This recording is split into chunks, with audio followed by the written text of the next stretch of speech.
ఇష్యూస్లో ఒక డిసిషన్ తీసుకుంటే నేను దాని మీద కట్టుబడి ఉంటా. అది ఏమన్నా కానీ కష్టం రాని నష్టం రాని ఏమన్నా కానీ మీరు చూసారు కదా గత 5 ఏళ్లలో నన్ను ఎంత టార్చర్ పెట్టింది ఎన్ని కేసులు అయినాయండి అడిగారు ఎన్ని కేసులు అయినాయి కదా ఒక దాదాపు 10-12 కేసులు అయినాయి ఆర్థికంగా ఎంత చిత్త కొట్టారండి బాగా ఊహించనటువంటి అంటే చాలా మందికి తెలియనటువంటి అంశం నాకైతే 5 సంవత్సరాలు ₹1 యాడ్ రాలా ₹1 రాలా మీకు ₹1 యాడ్ రాలా అంటే జనరల్ గా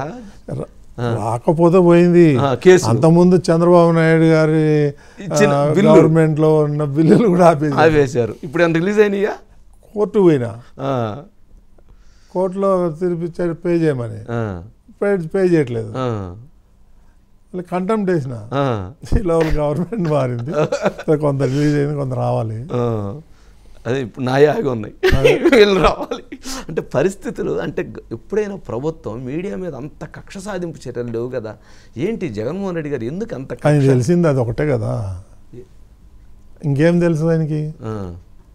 చెప్పండి ఆయనకి ఏం నాలెడ్జ్ ఉంది అంటే ఆయన బాగా సంపాదించుకోవటం తెలుసు అది పుట్టుకతో వచ్చింది దానికి అంతే డబ్బు డబ్బు డబ్బు వేరే పనే లేదు తన మన ఆడు నీతి నిజాయితీ ధర్మం ఏముండదు డబ్బు కావాలంతే మరి ఏం చేసుకుంటాడో తెలియదు అంటే వ్యక్తిగతంగా కూడా మీ మీద ఎందుకో టార్గెట్ ఎక్కువ చేశారు ఎందుకని అదే కరెక్ట్ ఉంటుంది కదా ఏముంటుంది నాకు ఏముంటాయి లావాదేవీలు అదే మన లొంగ తీసుకోవాలని చూస్తాడు మనం ఎందుకు లొంగుతాం మనకేం పని అసలు గవర్నమెంట్ తో మనకేం పని అసలు ఏం అవసరం లేదు భయం చేయాల్సిన అవసరం లేదు ఏ గవర్నమెంట్ అయినా కానీ అవును తెలంగాణ గవర్నమెంట్ తో కానీ ఆంధ్ర గవర్నమెంట్ తో కానీ నాకేం పనులు ఉంటాయి ఏం పనులు అవసరం ఏముంటుంది ఉన్నది చెప్పటం ఉన్నది చూపించటం జరిగింది చెప్పటమే కదా అంతా వైట్ పేపరే మనకేమైంది భయపడేది మనం కానీ అంటే ఆ పరిపాలన వలన ఆంధ్రప్రదేశ్ రాష్ట్రానికి జరిగిన నష్టాన్ని ఎలా చూస్తారు అది ఊహించిందండి నేను అనుకోవటం 15 ఏళ్ళు వెనక్కి వెళ్ళిపోయింది స్టేట్ ఎడారైపోయింది ఇప్పుడు నిన్న వెళ్తే కొంచెం కలకల్లాడుతుంది విజయవాడ కానీ అమరావతి కానీ కలకల్లాడుతుంది అంతకుముందు ఎక్కడండి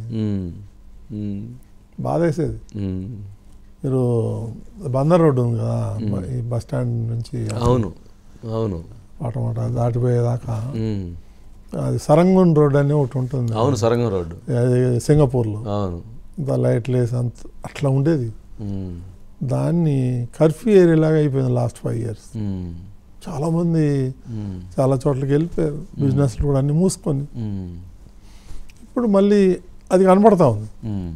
బాబు గారు వచ్చిన తర్వాత కనపడుతుంది చాలా డిఫరెంట్ ఉంది